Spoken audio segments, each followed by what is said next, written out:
All right. This used to be the Mad Minute. It's now restricted handling. If you know what that is, you know, and this is RH. Content is not, but it's coming to you from two former CIA officers. One who had a distinguished career over 30 years and did a whole lot of very cool things, including multi-chief of station, Corps. And then the other is me, who shouldn't even be in the same room. Yeah, I Yeah, know. Couple CIA guys talking about what's going on, Russia, Middle East, maybe a little China here and there. Right now, we're recording August 8th, end of the day on Friday. It's supposed to be the ultimatum that Trump had delivered for Putin for coming to the negotiating table. Putin seems to be up to similar antics where he's doing a little bit of work there and maybe talking about a summit. And are we going to see additional sanctions? And maybe some big meeting next week. So I think that's probably where we start, Glenn. That got to be number one on people's radar. Like, how are you seeing this engagement and Putin's positioning for it? before we do that, can I ask you a question? Yeah, You're talking about your background, so we should also mention you're a combat veteran, U.S. true. Army, and you just turned over your baby, your amazing podcast that a lot of people love. So congratulations on Thank you. that, and thank you for letting me be a guest before on Combat Story. But everybody I talked to about that podcast, they applaud, of course, the guests, but the moderator, the host. That is kind. We used to call it at the agency, Glenn, when we did a handover between two, like an incoming and outgoing. Did they call that left seat, right seat ride or no? No, well, we get like the warm turnover, cold turnover. Turnover. That's it. That's it. Okay. So that's what I'm just finishing up with AJ Pasciuti, who folks will know. A Okay. Marine Sniper, decorated veteran. Wow. He's taken the reins. We just did a couple joint interviews this past weekend that were phenomenal. We have to put the disclaimer that we are a former agency. Like, this is not the position of the U.S. government or anybody knowledgeable, because I'm definitely not that knowledgeable. Opinions are our own. Yeah. Our own, yes. But, you know, if we watch what happened in the transformation in the last couple of months of President Trump's position on Ukraine and the war in Ukraine, you know, he came into office and he warned that he was going to double down on sanctions and kind of pressure on Moscow if the Russians didn't agree to make some kind of deal, right? The first couple of months, he was seen as being very tough on the Ukrainians, and then maybe being a little soft on the Russians. My own assessment is the president wants a deal. He wants this war to stop, right? He thinks it's a needless war. It's a horrible war. I can't disagree with him. You know, I go back and forth to Ukraine, you know that, and it's terrible to see what the Russians are doing, both to Ukraine and to themselves. About 1 million casualties, they're saying now, or something like that, right? I mean, it's just unbelievable. So, but in recent weeks, the president has become increasingly frustrated, and he's publicly stated that with Putin. The First Lady has played a role here, according to what I know, because Trump said he would go home after a call with President Putin and say, we had this great call today, great conversation. And then the First Lady would say, really, they just bombed another Ukrainian city. And Trump started getting frustrated. He started speaking about that publicly, and now talking about secondary sanctions. So ratcheting up the pressure. And he originally gave an ultimatum of 50 days, if you remember. Yep. For Putin to come to the table and make some kind of agreement. And then recently he said, okay, I'm changing that. Like, I'm going to give him until today. He sent his special envoy, Steve Witkoff, to Moscow to talk to the Russians again. I think this is another effort to try and broker some kind of deal that, you know, will stop the fighting. And they meet, and Witkoff meets with Putin on Wednesday, right? I mean, it was a high level. It was a high level, right? Yeah. He was met by Kirill Dmitriev, who was Putin's point man on dealing with the Americans, and then he met with Putin himself. And my understanding is that they agreed that there should be a meeting. And what I think what's unclear right now is the position of whether or not President Zelensky will be in the meeting. There's a lot of concern on the part of the Ukrainians that a bilateral meeting may result in some kind of agreement, which Kiev is not in agreement with. Yeah. Right? And it is their territory, it is their country.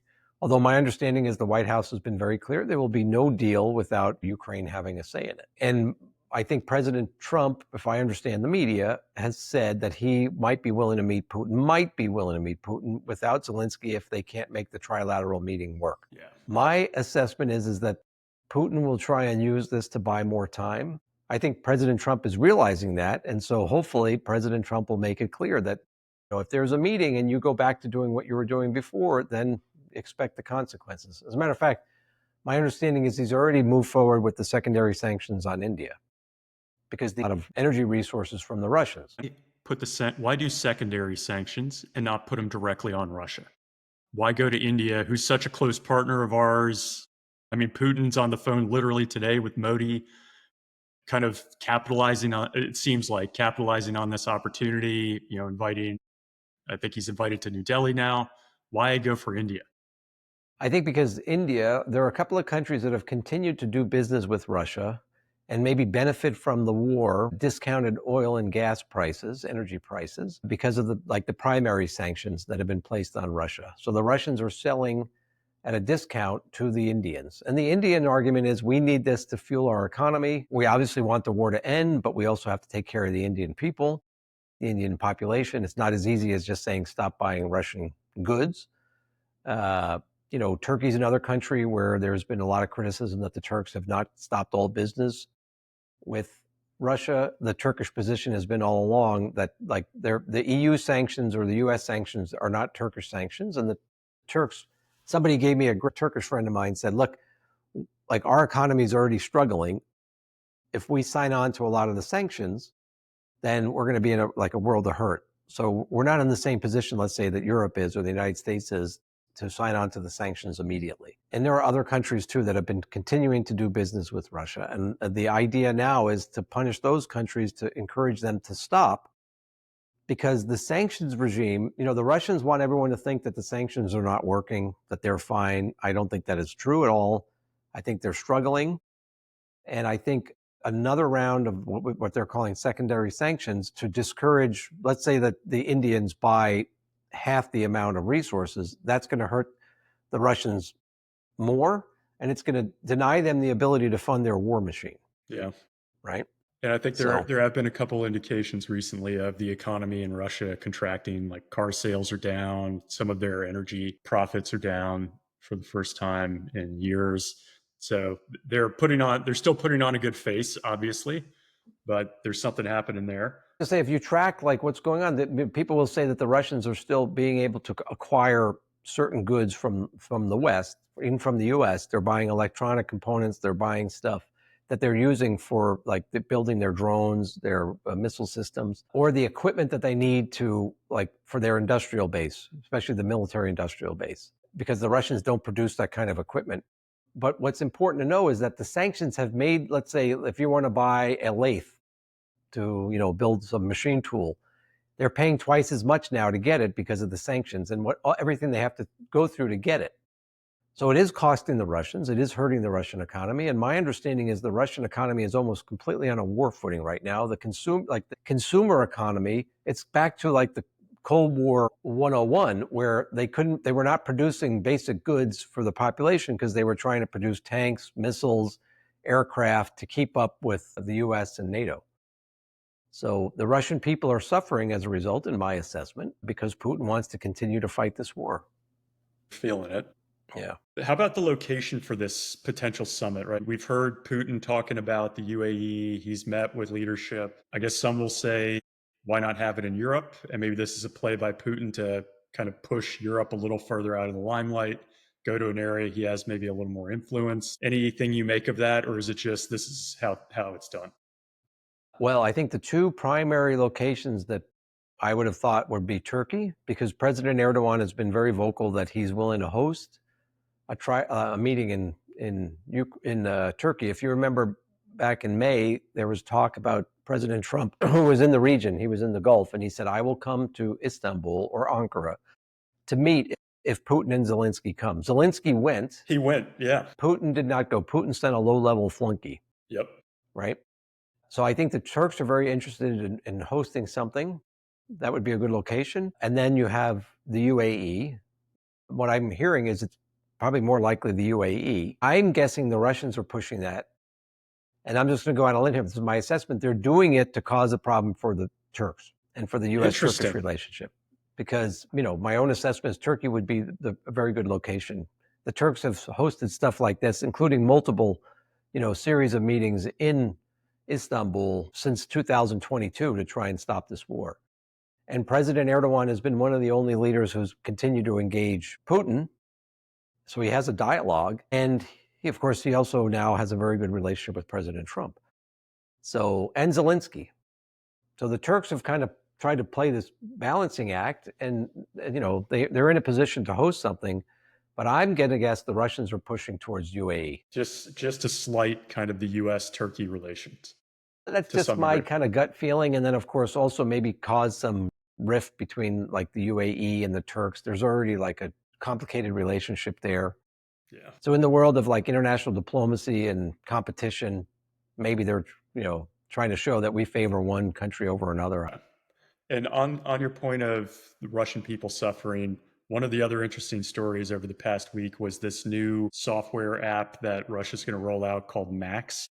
I think they said September 1st, this will be mandatory, and it'll be their replacement for Telegram and WhatsApp for communication and required on device, which is one way of getting off of Western technology, is one of the things we hear. But the other part is almost complete monitoring capability of devices across Russia. And then the other interesting comms piece this past week was revelation that the Russians had set up or coerced ISPs in Russia and were able to intercept cable traffic to different embassies. Extensive amounts of cable traffic, potentially at secret levels. I don't know if they could decrypt, but a couple of notes on that. One, just thoughts on that. One, in terms of max, that just means maximum control, right?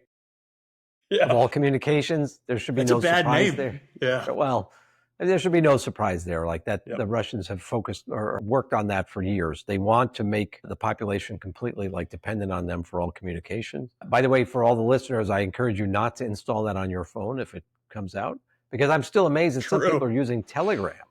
I mean, I don't know if I can say that on this podcast, but the second issue, I wouldn't be surprised. The Russians are very good technically, and of course they've spied on embassies in their country for going back to Tsarist times. If you read, there's a great book, I can't remember the name, but it's a correspondence for all of the U.S. envoys to Russia, going back to the first envoy who was sent during the Continental Congress.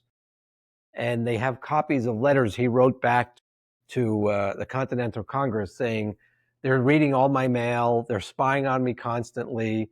This is like a long tradition. There's nothing surprising about this. And if you're working in Russia, you should just assume that they're going to try and hack your communications. Yeah. One of the themes throughout the book is almost every U.S. special envoy, ambassador, senior representative to the Russian government faced the same challenges. The household staff recruited by the security service, people reading their mail, people following them, being kept at arm's length by the Russian government, like not being given access at a senior level. The only one I can think of, there's two periods that were a little different. During Khrushchev's time, Khrushchev had a very good relationship with the U.S. ambassador to Russia for a certain period. And then at the collapse of the Soviet Union, the U.S. ambassador, from what I remember, had like very good access to the Russian leadership. But that was not always the case. In fact, those are anomalies. So I guess the only other thing I'll say on this before we drop from the Putin potential President Trump summit is we were just talking about the toll that the war is taking on Russia. One of the things I want to talk about here periodically is, as close as we can get to details on the numbers, one of the sources I was able to draw up that does monthly accounts has recorded names of Russian deaths at 121,507. And that's like they have a name against all of those. That's not even all of them that they could get, but that's just staggering to imagine. So if you're talking about deaths or wounded, I keep saying this, the impact of this war is going to go on for generations, psychologically, like the PTSD on both sides. And the Ukrainians, have also suffered immensely. Unfortunately, on the Ukrainian side, it's the civilian population which is suffering, because the Russians are aggressively targeting civilian infrastructure. Mm-hmm. In the case of the Russians, these are civilians that being dragooned into service. And some people say, those numbers are so high, why would they keep fighting?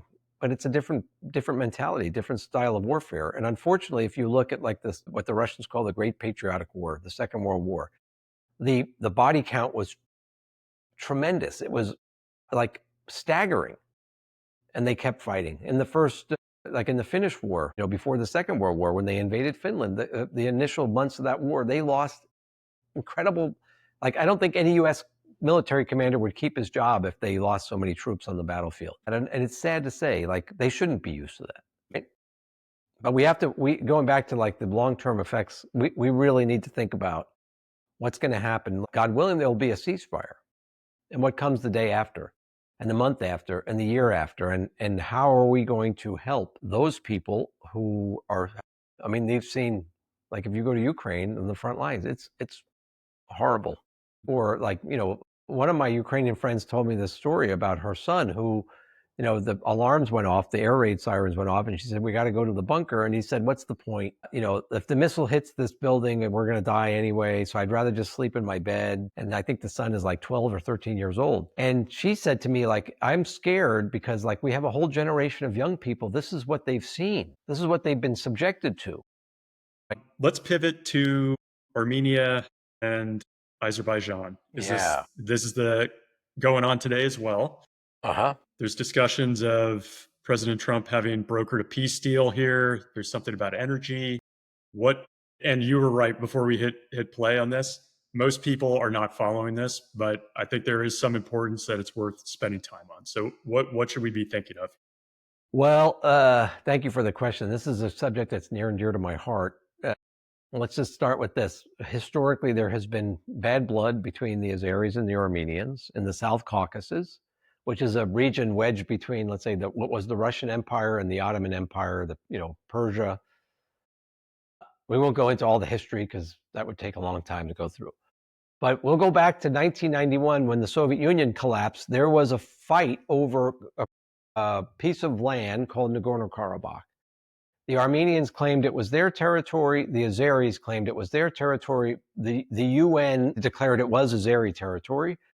But a Armenian-backed group seized that territory in a bloody war between Azerbaijan and Armenia. They took that territory and they occupied it for many years, right? So from 94, let's say the war ended, until 2020, it was under complete, let's say, Armenian control, or controlled by this Armenian group that was backed by Yerevan. Significant here is that the Prime Minister of Armenia, Prime Minister Pashinyan, he, in 2020, I should have said this, the Russians were encouraging this fight between Azerbaijan and Armenia for years, because it was one way to keep their influence in the South Caucasus and to keep Armenia especially stuck to Russia. In my opinion, the Prime Minister of Armenia had the courage to stand up to the Russians and to say, I want to bring Armenia closer to the West. As a result, the Russians, Putin punished him.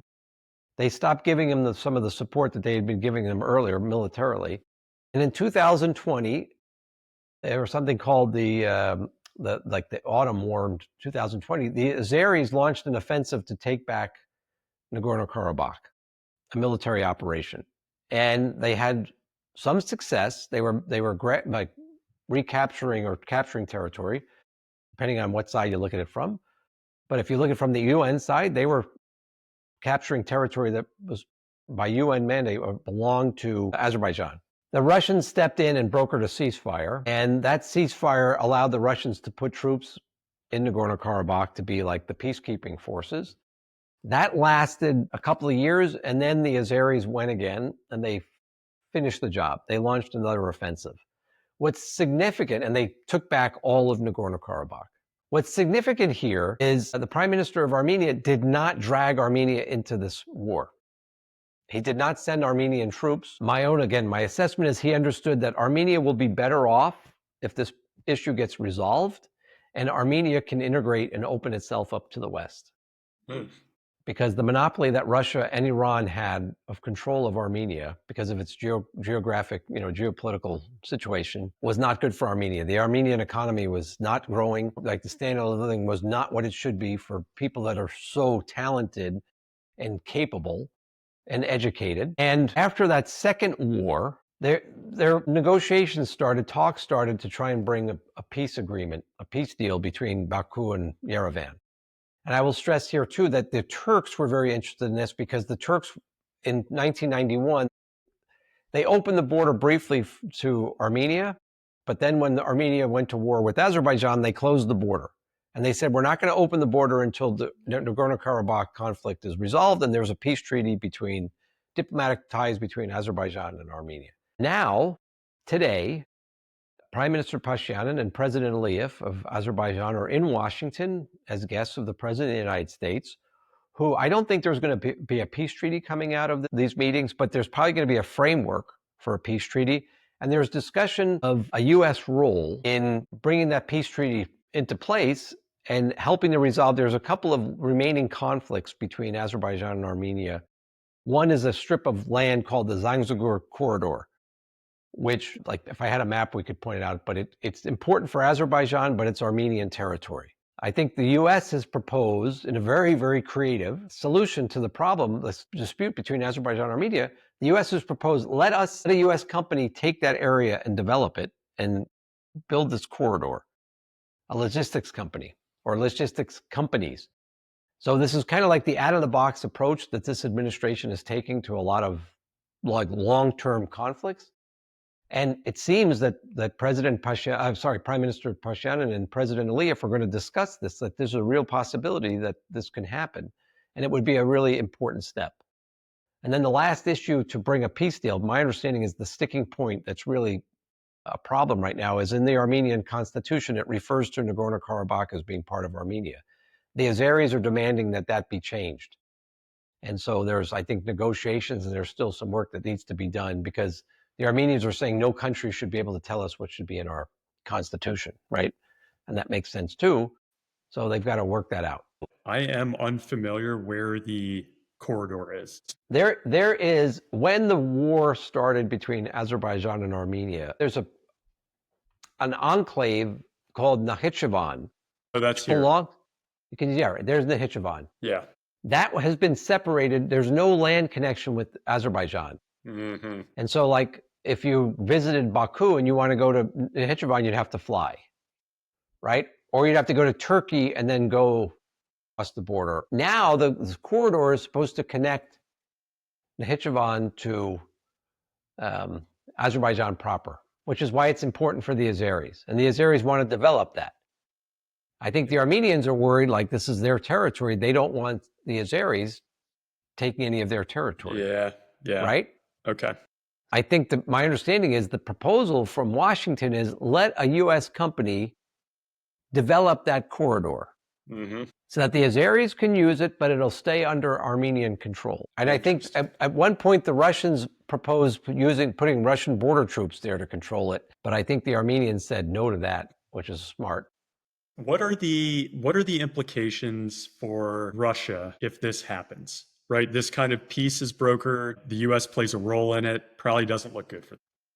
If you go from the zero-sum mentality that this current Russian leadership takes to things, it's a loss for Russia because they lose their monopoly over Armenia. Right now, like, most trade has to go through Russia. If you see, there's no corridor through Russia or Iran. So the Iranians and the Russians are not happy right now that this is happening. That's my assessment. Even though if you take a step back, it could benefit both of them. Because if you have stability in the South Caucasus, you have economic development, you should be part of that. You could be part of that, right?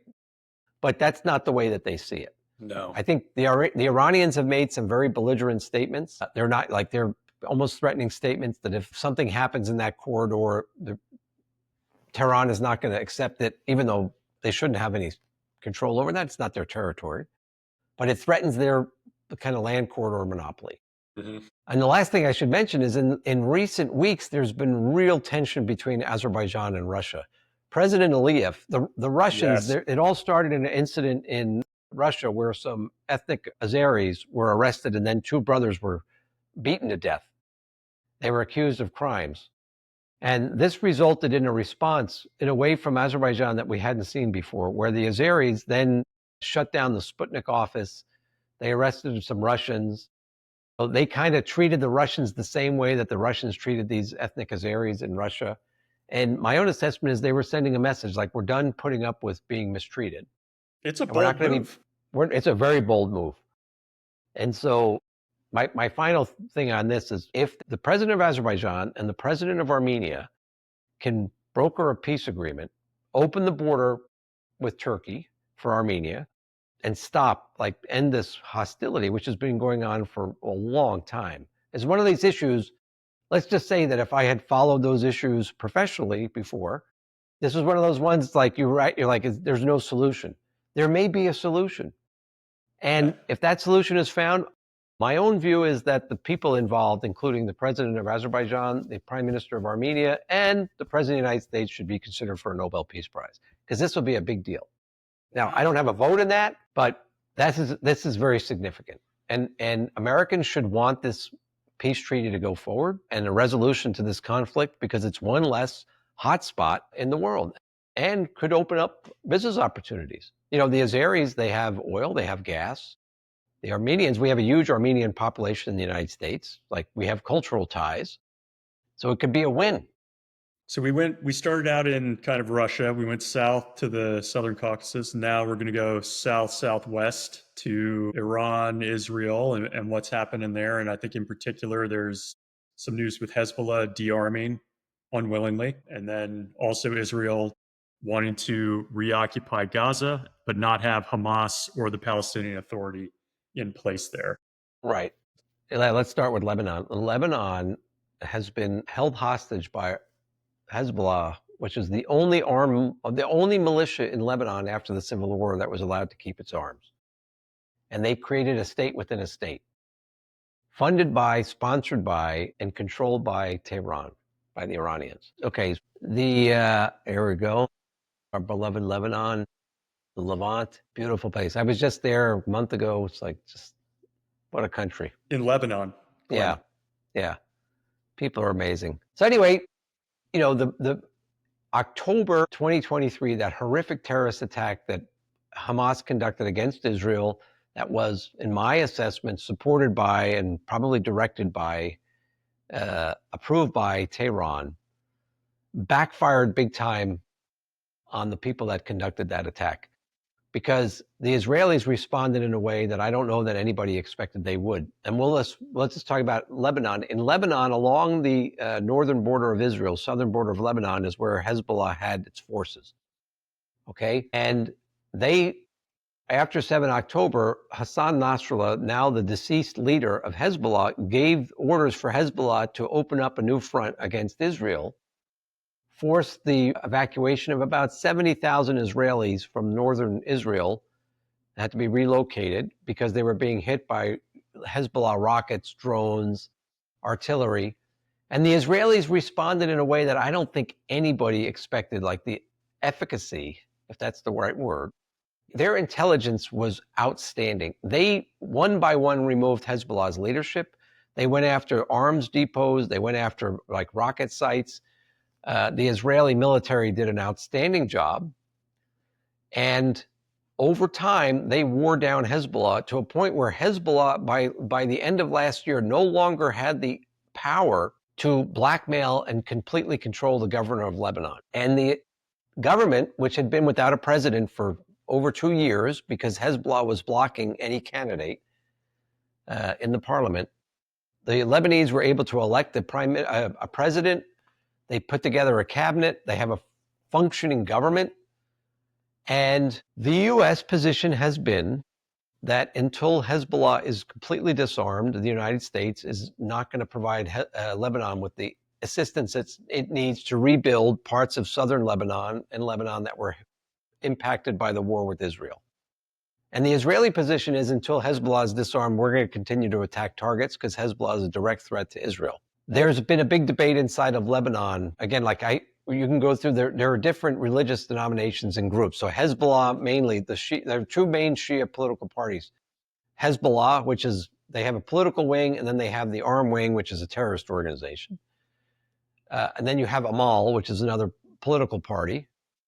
During the Civil War, Amal was armed like Hezbollah was, but they gave up their arms at the end of the Civil War.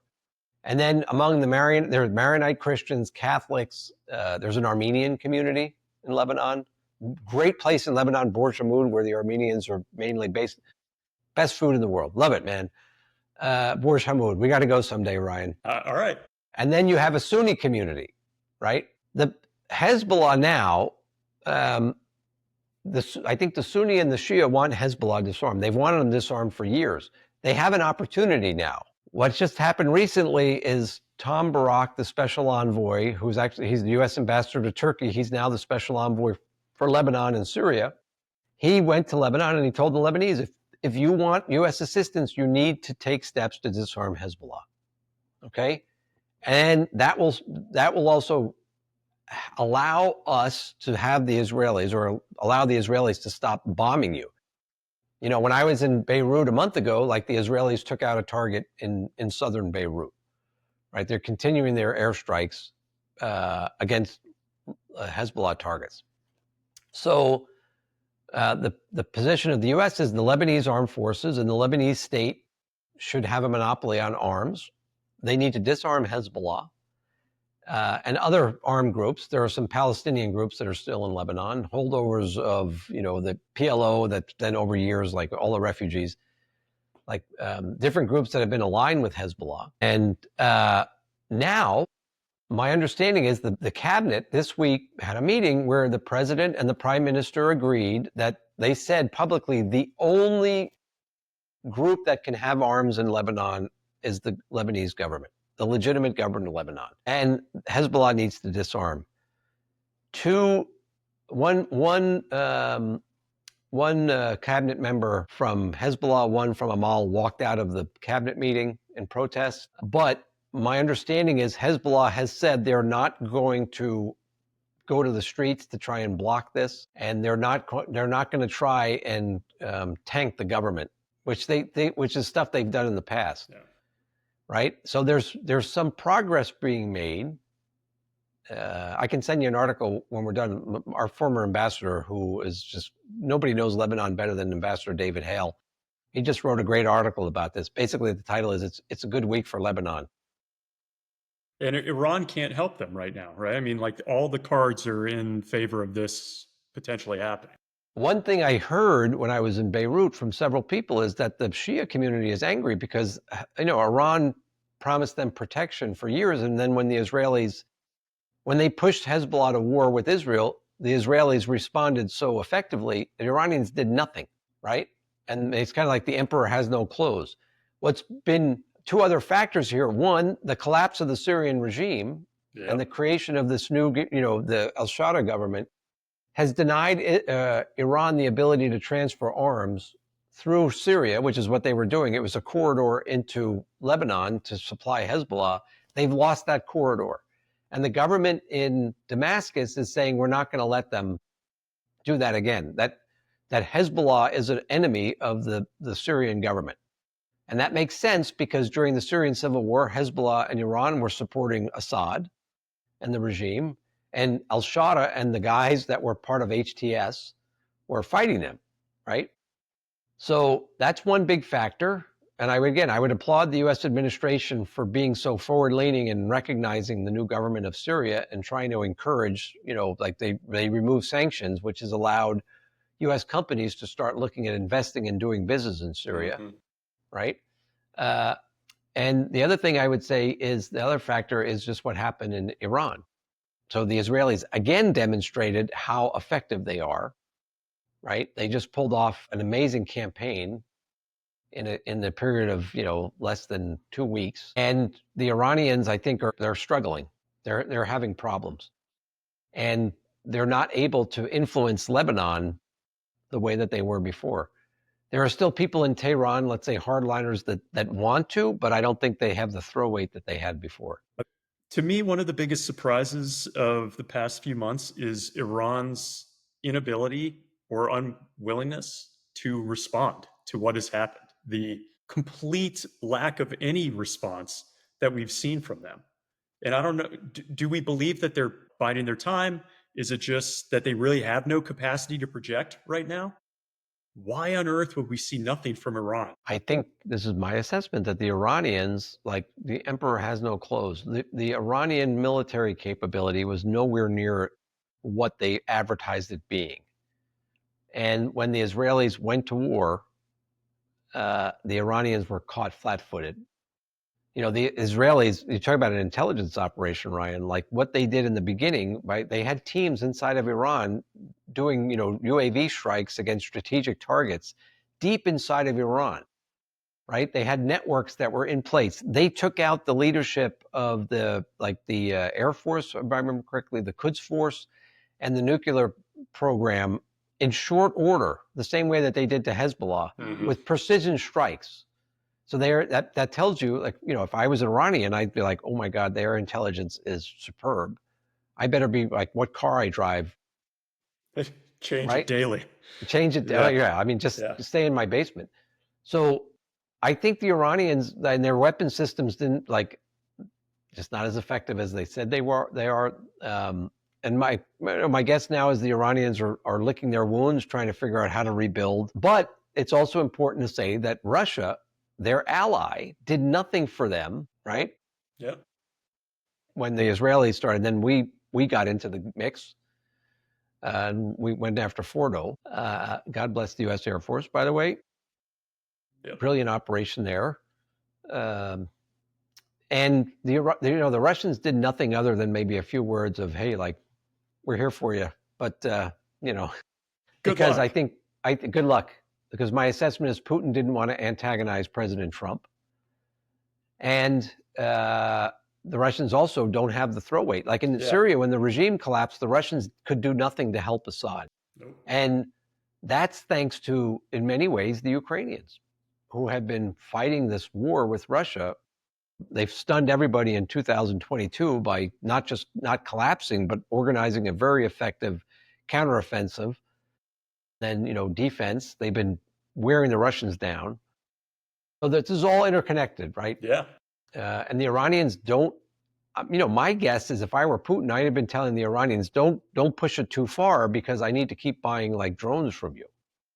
I don't want your regime to collapse. That's interesting. Yeah, I hadn't considered that. Let me ask you something else, Glenn.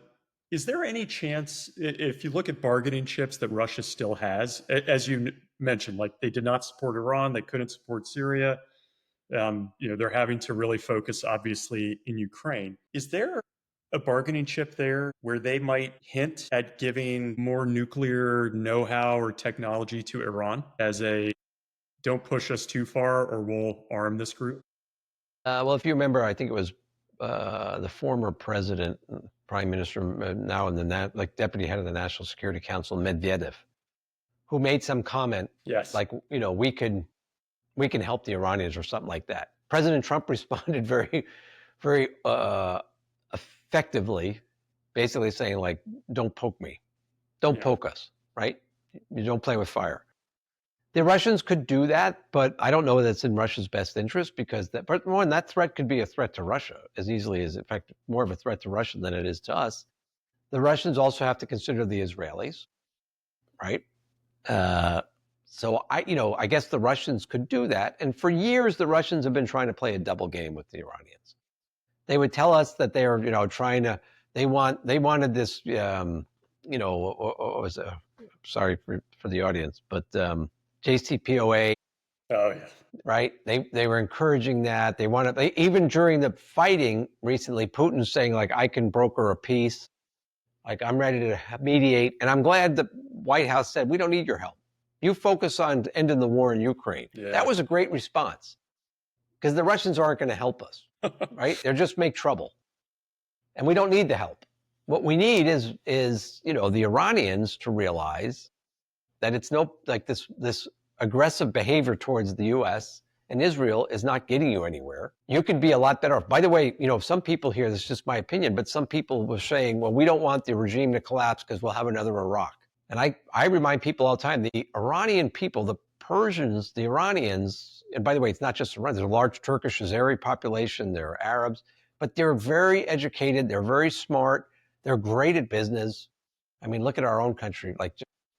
So those, and the young population in Iran is desperate to have the opportunity to live normally. And the supreme leader and the people around him should understand that, they're not going to be able to hold on to power forever if they don't open that country up a little bit. They need to have more courage, like the Prime Minister of Armenia, who was willing to say, I'm not going to send my troops to Nagorno-Karabakh because I want the people of Armenia to live better. And to do that, I need to like open up to the West. We need to have better relations. And we need to attract business. We need to attract investment. And you don't do that when you're in a constant state of war.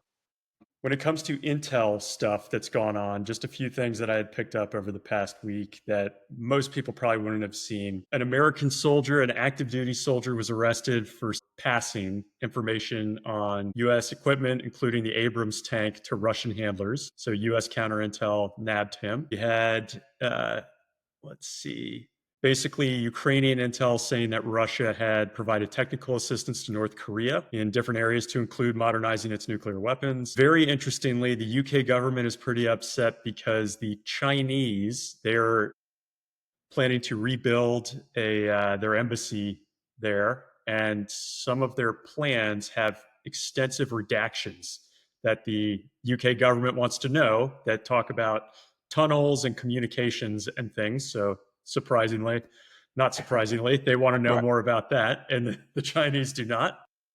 And then two more here, both China related. The Germans have nabbed somebody who had been passing information to the Chinese potentially for 2 decades on a whole host of things passing to Chinese intel.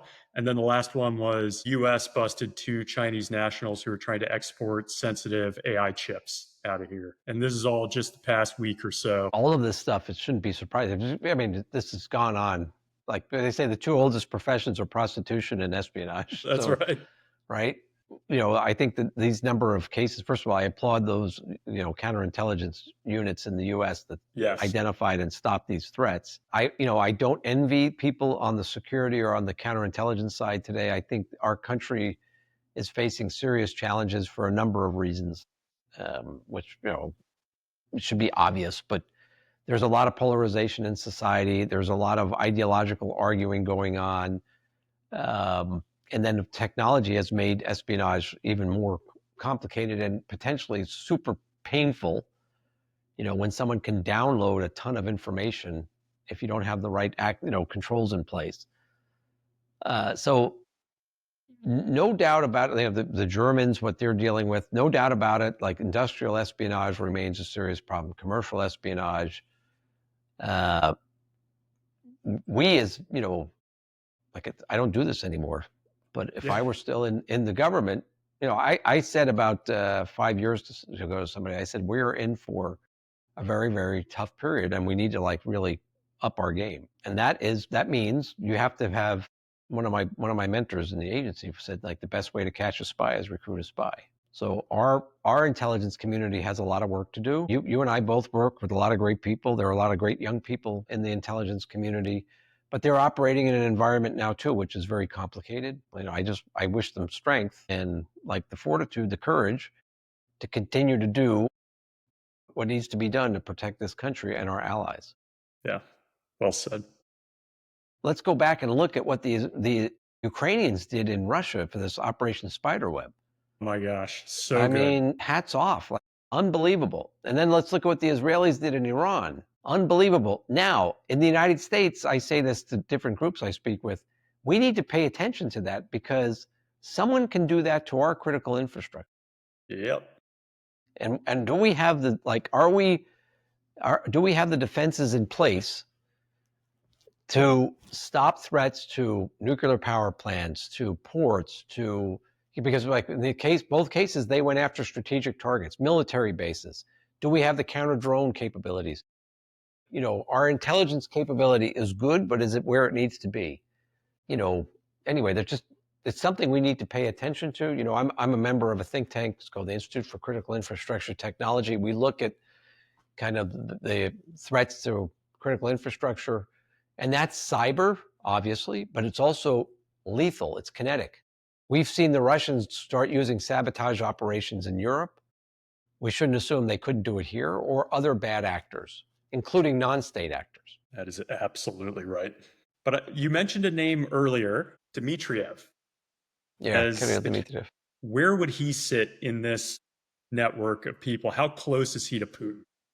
I don't know how close he is. He worked in the U.S. I think he worked for Goldman Sachs at one point. He's Western educated. He speaks great English. He understands like the finance world, the business world. So I think he's the guy that they roll out to engage Americans with a similar background because he can talk their talk.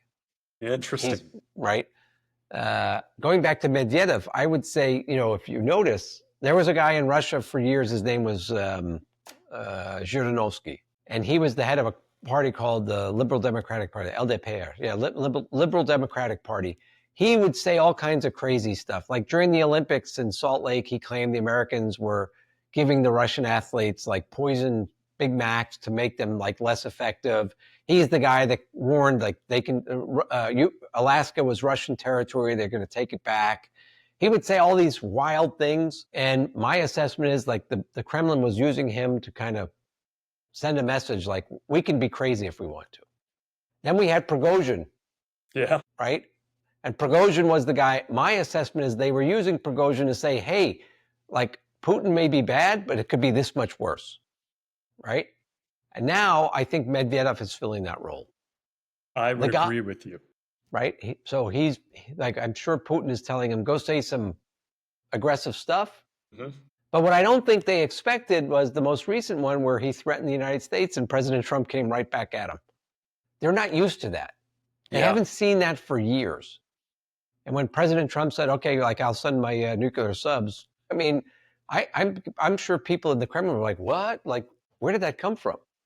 In the war in Ukraine, when we were talking about giving the Ukrainians ATACMS, or we were given, F-16s, the Russians would come out with, tactical, we're going to redeploy tactical nuclear weapons. We may have to use a tactical nuclear weapons.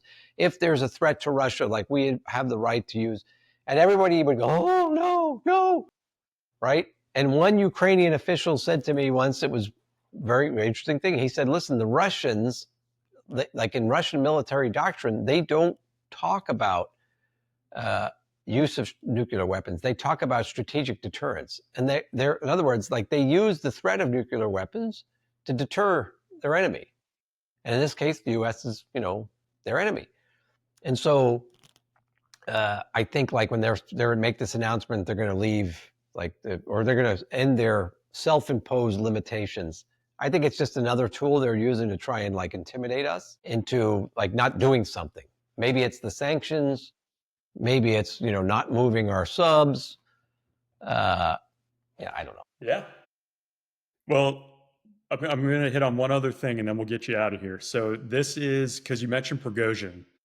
I've been trying to figure out what's going on with the Wagner group. Some news that came out recently was the Russian government trying to have the Central African Republic accept the Africa Corps as opposed to the Wagner group. And Carr is pushing back because of the cost and concern in that area. From what I can tell, Prigozhin's son, the only picture I can find on the internet of this guy is this youngster who still carries this kind of symbolic meaning for the folks that are in Wagner Group, oversees some of their operations, but really control has been given over to this guy, Andrei Troshev. Right. So I think I'm a little surprised they're even still operating in Africa with 120,000 people killed in Ukraine. Why on earth are they still operating in Africa? Well, one, there's strategic resources. Two, it's a thorn in the side to their enemies and competitors, the French, the U.S. They definitely, like, for their diplomacy, the one way that they have done diplomacy is offering security to leaders in African countries. And what comes with that is it's a business deal. They basically say, we'll provide you like the Africa Corps or Wagner, and you give us like mineral rights. You give us like, concessions to gold, uranium, right? I mean, it's business. And, it was a or what do we call a PMC, like paid military. Yeah. Contractors? Yeah, contractors, like mercenaries. Although, by the way, anybody just should remember this. Putin initially denied that he had any connection with Wagner. It was a private organization. It was like Blackwater in the U.S. But then eventually he admitted, we created it, we funded it. So right? I mean, There it is. there it is.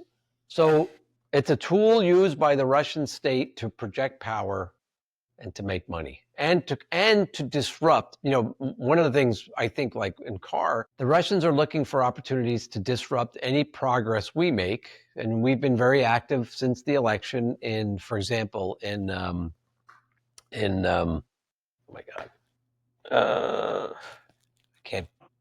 No, but we actually brokered a peace between Rwanda and God, I can't. DRC, Democratic Republic of Congo, right?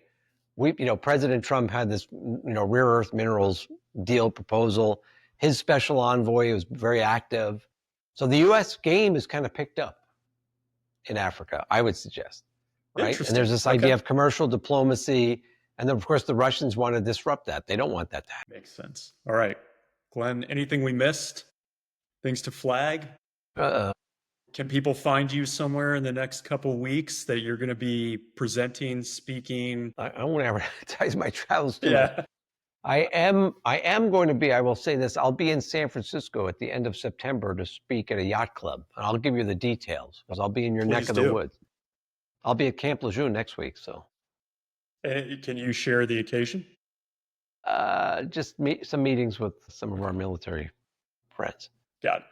Glenn, thank you so much for taking the time. This is a blast, as always. Thank you, Ryan. Congratulations again on your, on combat story. And this is exciting that we got